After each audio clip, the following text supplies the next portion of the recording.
মেয়ে সমন্বয় তাদের উপর আক্রমণ করা হয়েছে। প্রশাসনের সাথে আওয়ামী লীগের সাথে ছাত্রলীগের সাথে তাদের একটা ইন্টারকানেকশন আছে। আমরা যে সংস্কারটা চেয়েছিলাম পুলিশ সংস্কারের, সেটা সম্পর্কে কোনো আলোচনাই হচ্ছে না। আমাদের বৈষম্যবিরোধী ছাত্র আন্দোলনের ব্যানারে এখানে প্রোগ্রাম পাঠানো হয়েছে। বিভিন্ন ব্যানারে বিভিন্ন দলের ছেলেরা এসেছেন এবং চট্টগ্রাম মহানগর থেকে সমন্বয়কবৃন্দ এসেছেন। তাদের উপরে লাঠিচার্জ করা হয়েছে। আমাদের দুইজন সমন্বয়ককে মেয়ে সমন্বয় তাদের উপর আক্রমণ করা হয়েছে। তারা ওখানে আহত হয়েছে। টোটাল 3 দফা আক্রমণ করা হয়েছে আমাদের উপর। একটা বিষয় সেটা হচ্ছে আমরা একজন লিখতে গ্রেফতার করতে পেরেছি। আমাদের সুস্পষ্ট কিছু দাবি আছে। আমাদের প্রথম দাবি এসপি সাইফুল ইসলাম শান্তু তাকে প্রত্যাহার করতে হবে। ওসি জাহাদ নূর এবং সেকেন্ড অফিসার আসাদ, এই দুইজনকে স্থায়ী বহিষ্কার করতে হবে। এই দুইজনের বিরুদ্ধে অসংখ্য এখানে অভিযোগের উপর অভিযোগ আছে। তারা লীগের পুনর্বাসনে তারা নিজেদেরকে সম্পৃক্ত রেখেছে এবং পুরো দেশব্যাপী আমরা দেখছি যে প্রশাসনের সাথে আওয়ামী লীগের সাথে ছাত্রলীগের সাথে তাদের একটা ইন্টারকানেকশন আছে। আপনারা দেখেছেন কিছুদিন আগে একটা কল রেকর্ড ফাঁস হয়েছে। সেখানে ওসি অনেকটা যে দুলাভাইয়ের সাথে কথা বলতেছে মতো কথা যে সে যেন বড় একটা অপরাধ করে ফেলেছে, ছাত্রলীগ গ্রেফতার করে সে তার কাছে মাস্টার ছাত্রলীগের একজন নেতার কাছ থেকে। তো প্রশাসনের মধ্যে আওয়ামী লীগ ছাত্রলীগ যুবলীগের সাথে যাদেরকে সম্পৃক্ত পাওয়া যাবে তাদেরকে ক্লোজ করতে হবে।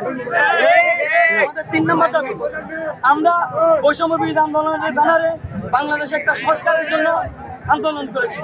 আমাদের প্রথম দাবি ছিল আমরা আন্দোলন করেছি কোটা না মেধা স্লোগান করে।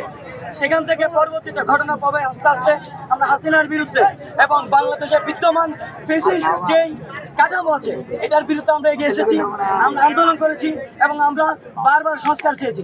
এই সংস্কারের জন্যই আমরা অন্তর্বর্তীকালীন সরকারকে দায়িত্ব দিয়েছি বাংলাদেশের সব বাংলাদেশপন্থী দল মিলে। বর্তমানে আমরা যে সংস্কারটা চেয়েছিলাম পুলিশ সংস্কারের, সেটা সম্পর্কে কোনো আলোচনাই হচ্ছে না। পুলিশ সংস্কারের কার্যকরী রূপরেখা আমাদের সামনে উপস্থাপন করতে হবে, আমাদের দাবি।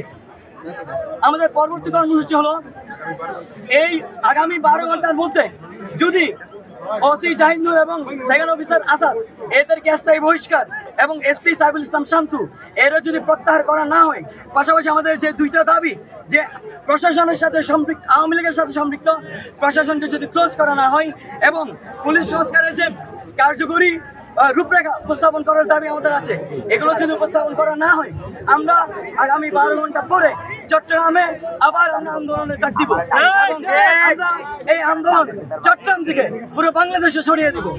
আমাদের ওসিকে আজকের মধ্যেই বহিষ্কার করতে হবে, স্থায়ী বহিষ্কার, এবং বাকি 2টা দাবি সম্পর্কে যদি আমাদেরকে জানানো না হয় আমরা চট্টগ্রামে এই আন্দোলনকে যেই নতুন জুলাই পটিয়া থেকে শুরু হয়েছে, এটা বীর প্রশাবনী পটিয়া, এটা প্রীতিলতার পটিয়া, এখান থেকে পরবর্তীতে সেটা সারা চট্টগ্রাম ছড়িয়ে যাবে। চট্টগ্রাম থেকে পরবর্তীতে এই আন্দোলন আমরা পুরো বাংলাদেশে ছড়িয়ে দিব এবং প্রশাসনের সাথে লীগের সাথে সম্পৃক্ত প্রশাসনকে আমরা ক্লোজ করিয়ে ছাড়বো। পুলিশ সংস্কারের যে রূপরেখা তা আমরা আদায় করে ছাড়বো। আমরা এখানে আর আধা ঘন্টা 4:30টার পরে আমরা রোডটা ছেড়ে দিব। যে জনদুর্ভোগ হয়েছে এটার জন্য আমরা জনগণের কাছে মাপ চাই। আমরা এই আন্দোলনে এসেছি জনগণের হয়ে, আমরা জুলাই আন্দোলন করেছি জনগণের জন্য।